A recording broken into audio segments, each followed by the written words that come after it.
সাবেক স্বরাষ্ট্রমন্ত্রী আসাদুজ্জামান খান কামালের বাসায় তল্লাশি চালিয়েছে যৌথ বাহিনী। রিমান্ডে থাকা ছেলে শাফি মোদ্দাসির জ্যোতিকে নিয়েই চালানো হয় তল্লাশি।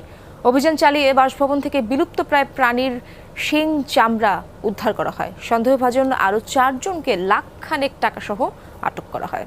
স্যান্ডেলিনা সো, রূপচর্চায় আভিজাত্য। গভীর রাতে সাবেক স্বরাষ্ট্রমন্ত্রী আসাদুজ্জামান কামালের মণিপুরি পাড়ার বাসায় অভিযান পরিচালনা করে যৌথ বাহিনী। রিমান্ডে থাকা ছেলে জ্যোতির দেয়া তথ্যের ভিত্তিতেই এ তল্লাশি দাবি পুলিশের।